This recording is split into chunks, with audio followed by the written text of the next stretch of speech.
Rendons le sang de notre famille meilleur. Rendons le sang de notre famille meilleur. Il dit, je suis le Dieu d'Abraham, d'Isaac et de Jacob. Et je suis venu à toi aussi. Moïse était de qui? Il était de la famille de Lévi.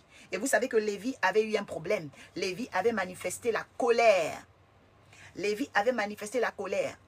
Et la colère de Lévi avec son frère Siméon, c'était quoi? On avait violé leur sœur. Ok? Et quand on avait violé leur sœur, ils avaient eu vraiment une haine, une rage très très forte. Dina avait été violée.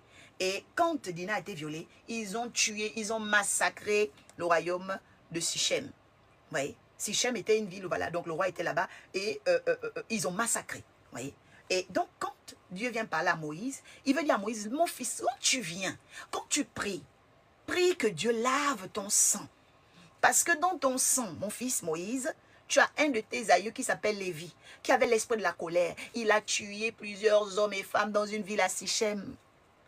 La Bible dit que mon âme n'est pas rentrée dans leur conciliabule. Ça veut dire mon âme n'a pas aimé leur complot. Vous savez qu'il y a des familles, des comploteurs. Ils aiment comploter. Le Congo, ça c'est le complot. Ne viens jamais congosser sur quelqu'un. Ne viens jamais comploter sur quelqu'un. Tu prends ton téléphone, tu commences à parler, bien aimé. Ne faites jamais ça. Commencez à parler de quelqu'un. Oui, il a fait ça, elle a fait ça. Vous détruisez, bien aimé. Non. Enlevez seulement les sandales, enlevez les marques de la personne et puis passez à autre chose. Vraiment passer à autre chose. Si vous pouvez effacer le numéro, bloquer la personne, la vie continue. Alléluia. Mais ne vous laissez jamais, bien aimé, salir votre sang. Parce que Dieu se souvient lorsqu'on a sali son sang. Oui. Lévi avait sali le sang de sa famille. C'est pourquoi Dieu avait dit, je ne rentre pas dans son conciliabule. Et il a abandonné la maison de Lévi et Siméon. Oui.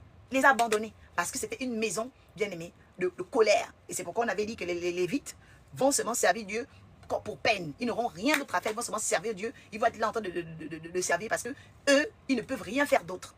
Et quand Jésus est venu, il a changé le sacerdoce lévitique. Okay? Il a changé le sacerdoce lévitique. Quand il a changé le sacerdoce lévitique, il a dit, nous sommes maintenant un sacerdoce royal parce qu'il est venu sous l'ordre de Melchisédek. Alléluia. L'ordre du surnaturel. Amen. Donc, le sacerdoce a complètement changé. Pourquoi? Parce que Lévi était un homme de colère. Et quand Moïse a écouté Dieu, je crois que c'est l'une des révélations que Moïse avait oubliées. Que Dieu était venu pour qu'il lave son sang. Parce que plus tard, vous allez voir que Moïse va frapper le rocher.